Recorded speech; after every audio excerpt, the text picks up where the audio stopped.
At 2:47 in the morning, the Persian Gulf went deathly quiet. It was not the kind of silence that brings peace, but the kind that precedes a massacre. Deep beneath the dark water, an Iranian Kilo-class submarine had just completed its final targeting solution and pushed the button. Two massive torpedoes streaked through the water toward a U.S. Navy cruiser. The Iranian commander thought he had caught the Americans sleeping. He thought he had just changed the balance of power in the Middle East with a single decisive blow. He was wrong. Within minutes, his entire world would be dismantled by a response so surgical and devastating that it would leave his navy paralyzed for years. The ocean has a way of telling secrets to those who know how to listen. Aboard a U.S. Navy destroyer, a sonar operator did not need an alarm to tell him something was wrong. He felt the shift in the acoustic environment before the sensors even processed the data. In anti-submarine warfare, silence is a predator holding its breath. The Iranian crew had been running on minimal noise discipline for hours, convinced they were invisible ghosts in the shallow Gulf waters. They believed they were the hunters, waiting for the perfect window to strike a blow against the massive carrier strike group moving through the strait. But the Americans were not just listening, they were watching. To understand the gravity of this moment, you have to understand the Persian Gulf itself. It is a nightmare for submariners. At its shallowest points, the water barely reaches 35 meters. In the deep ocean, a sub can dive and disappear, but here there is nowhere to hide.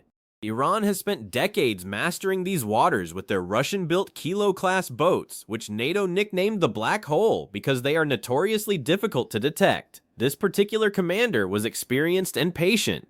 He knew the limitations of his environment and had planned his ambush with clinical precision. He was certain that he had found a gap in the American armor that he could exploit. The target was a guided missile cruiser positioned slightly ahead of the main carrier strike group. To the Iranian commander, this ship looked vulnerable. It was briefly separated from the tightest layer of the group's anti-submarine screen. He saw a narrow window of opportunity and decided to take the shot that would echo around the world. What he did not realize was that he had walked directly into a masterfully orchestrated trap. The U.S. Navy does not transit the Strait of Hormuz casually. Every movement is treated as a potential combat engagement from the moment the planning begins. The Americans were not just prepared for an attack, they were practically inviting it. Weeks before the transit ever began, intelligence assets were already hard at work. Satellite imagery tracked every Iranian naval movement, and signals intelligence monitored every encrypted whisper for signs of coordination. But the real secret was beneath the surface. While the world watched the massive carrier and its escort ships, U.S. attack submarines had already been quietly repositioned. These hunter-killer boats moved inside an invisible perimeter that the Iranian Navy never even suspected existed. The surface ships were the visible bait, but the real power was hidden in the shadows of the deep, waiting for the Iranians to make the first move and reveal their true intentions. The Iranian Kilo had actually been under constant observation for over 31 hours before it ever fired a shot. A Virginia-class fast-attack submarine had been trailing the Iranian vessel at a safe distance, logging every speed change, course correction, and depth adjustment. Every time the Kilo altered its behavior, the data was transmitted back to the strike group in real time. By the time the Iranian commander crept into his firing position, the Americans already had a high-definition picture of exactly what he intended to do. They let it happen anyway. This was a calculated risk built on a core principle of naval doctrine. Intent must be demonstrated, not just assumed. At 2:47 and 34 seconds, the first torpedo left the tube. It was a Test-71, a wire-guided wake-homing weapon carrying a warhead heavy enough to split a cruiser in half. The Iranian commander fired two in a standard spread to ensure a hit even if the target tried to maneuver. He calculated that he had approximately 11 minutes before the weapons reached their target. He spent the first 4 of those minutes feeling triumphant, unaware that the American response had already begun before his torpedoes were even clear of their tubes. The acoustic signature of the launch had been cross-referenced by 3 different U.S. assets within seconds of the event occurring. The response from the American side was not one of panic or urgency. It was entirely businesslike, almost clinical. The Aegis combat systems aboard the surface ships had already computed firing solutions by the time the first verbal report reached the commander. This is the terrifying reality of modern naval warfare. The machines often know the outcome before the humans do. The cruiser deployed its acoustic countermeasures immediately, filling the water with a convincing imitation of a large ship's propeller noise. The ocean suddenly became a hall of mirrors for the incoming Iranian weapons. They were now chasing ghost signals and empty water while the real target remained untouched. But the Americans were not content with just playing defense. They wanted to neutralize the threat entirely. An anti-submarine rocket, or ASROC, screamed into the night sky from a nearby destroyer. It climbed briefly before plunging back into the water well ahead of the incoming torpedoes. When it hit, it released a Mark 54 lightweight torpedo. This weapon is extraordinarily smart, using an onboard processor to filter out decoys and refine its attack solution in real time. Against the older Iranian technology, it was a completely one-sided fight. The first Iranian torpedo was intercepted and destroyed at 2:51 a.m. The second, confused by decoys, ran out of fuel and sank. The entire engagement, from launch to neutralization, took exactly 3 minutes and 40 seconds. The Iranian submarine had revealed its position and accomplished absolutely nothing, but now, the rules of the game had changed. The moment those torpedoes were fired, the Kilo went from being a monitored contact to being a confirmed hostile. This distinction gave the Americans the legal and operational authority to do whatever was necessary to eliminate the threat. The U.S. attack submarine that had been trailing the Kilo for over a day was already maneuvering into a killing position. The Iranian commander finally realized he was in trouble and tried to run. The Iranian sub attempted to go deep and increase speed, hoping to use the Gulf's difficult acoustic layers to disappear. It was the right instinct, but it was far too late. Physics is a cruel mistress in underwater warfare. A submarine running fast in shallow water is loud, and the sudden sprint actually made the Kilo easier to track, not harder. At 3:09 a.m., a Mark 48 heavyweight torpedo was launched from the American submarine. This is arguably the most capable anti-submarine weapon on Earth.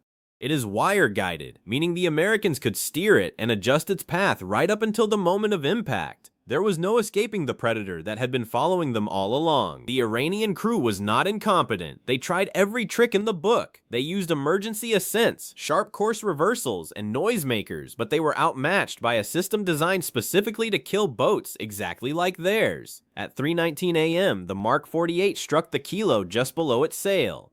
The explosion was massive, but it was designed to disable rather than disintegrate. It destroyed the sub's propulsion, flooded multiple compartments, and knocked out primary power. The boat began an uncontrolled ascent, gasping for the surface like a dying animal. 12 minutes later, the pride of the Iranian submarine fleet broke the surface, dead and listing in the dark water. Exactly 47 minutes after the first shot was fired, the threat had been neutralized. But the U.S. response was far from over. This was not just a skirmish at sea, it was an opportunity to dismantle the entire logic behind the Iranian plan. While the submarine was being dealt with, a coordinated strike package was already airborne from the carrier's flight deck. These aircraft were not sent for revenge. They were part of a pre-planned second layer of response that had been war-gamed for years. Every shore-based asset that had contributed to the attack was now a legitimate military target under the rules of engagement. The message was about to become much louder. The strikes were surgical and precise. They targeted the coastal command knots and the radar installations that had provided the targeting data to the submarine. They hit the communications relays that tied the Kilo back to its headquarters. Within 22 minutes, the infrastructure supporting Iranian naval operations in the area was in ruins. No civilian buildings were touched, and no non-military targets were engaged. The precision was the point. The Americans wanted to show that they knew exactly who was responsible and exactly where they lived. By the time the sun began to rise over the horizon, the strike package was already heading back to the carrier. By dawn, the Strait of Hormuz looked like it always did. The carrier strike group completed its transit exactly on schedule, and flight operations resumed as if nothing had happened. The sailors who had been at battle stations through the darkest hours of the night rotated off watch and went to eat breakfast. To the outside world, it was just another day in the Gulf, but for the Iranian Naval Command, it was a day of reckoning. Their plan to shift the psychological balance of power had backfired spectacularly. They had tried to prove the Americans were touchable, but instead they proved that the Americans were essentially omniscient. The Iranian submarine crew was eventually recovered from the water. Despite the violence of the impact, all but 3 survived. They were treated according to the laws of armed conflict and later transferred back through diplomatic channels in a process that took months of quiet negotiation. Interestingly, Iranian state media did not report the incident for 11 days. When they finally did, they framed it as unprovoked American aggression against shore targets. They never mentioned the submarine, the torpedoes, or the 47 minutes of total failure. They could not afford to let their own people know how easily their most advanced naval assets had been neutralized. The navigation logs of the U.S. cruiser told the most haunting story of all. During the entire engagement, the ship had not altered its course by even a single degree. It had continued its path through the strait with the steady, unyielding momentum of a superpower. This lack of reaction was perhaps the ultimate insult to the Iranian plan. It signaled that the attack was so insignificant and the defense so effective that it did not even warrant a turn of the rudder. The Americans did not just survive the attack, they ignored it. This level of confidence is what truly shattered the strategic goals of the Iranian commander that night. There is a profound lesson buried in this engagement that goes beyond hardware and tactics. Iran's calculation was built on the theory that a near miss or a demonstration of threat would carry strategic value. They thought that showing they could take a shot would change the equation. What they failed to understand is that modern naval warfare is not decided in the moment the trigger is pulled. It is decided in the weeks of intelligence work, sensor positioning, and contingency planning that happen long before anyone reaches the combat zone. By the time a weapon leaves the tube, the outcome is usually already determined. The gap between the two forces was not just a gap in technology, it was a gap in information. The Americans did not get lucky, and the Iranians did not just pick a bad night. The US Navy was able to shatter the plan because they owned the information space from the very beginning. They knew where the threat was, what it intended to do, and exactly how they would stop it before the Iranian commander had even finished his breakfast. This is the reality of 21st century power. It is not about who has the biggest gun, but about who has the clearest picture of the battlefield. The Persian Gulf returned to its normal state of tense quiet. Tankers continued to move through the narrow straits, and the warm water remained flat under the desert sun. Somewhere beneath that calm surface, the ocean kept its secrets, but the power dynamic had been permanently altered. Every Iranian commander who has looked at a US ship since that night has to wonder if there is an American sub sitting just a few kilometers away, watching their every move. They have to wonder if their final targeting solution is actually just a countdown to their own destruction. The silence of the Gulf is now much heavier than it used to be. The events of those 47 minutes served as a masterclass in controlled escalation. The US did not start a war, but they ended a threat. They used the minimum amount of force necessary to achieve a total tactical victory while sending a strategic message that was impossible to ignore. It was a demonstration of the invisible shield that protects American interests abroad. While the surface ships get all the glory in the newsreels, it is the silent hidden work of the submarine fleet and the intelligence analysts that truly keeps the peace. They are the ones who ensure that when an enemy fires first, it is also the last thing they ever do. In the end, the Iranian plan was not just defeated, it was exposed as a fantasy. They believed they could operate in their own backyard with impunity, using the geography of the Gulf to level the playing field. They discovered that in the age of advanced sensors and integrated battle networks, there is no such thing as a level playing field. The Americans proved that they could operate in a contested environment with such high levels of awareness that the enemy's best weapons were rendered useless. It was a sobering realization for anyone who thought they could challenge the status quo through a surprise attack. As we look at the future of naval conflict, this story serves as a reminder of what really matters. It is not just about the ships you can see on the horizon. It is about the data flowing through the cables, the satellites watching from orbit, and the silent predators waiting in the deep.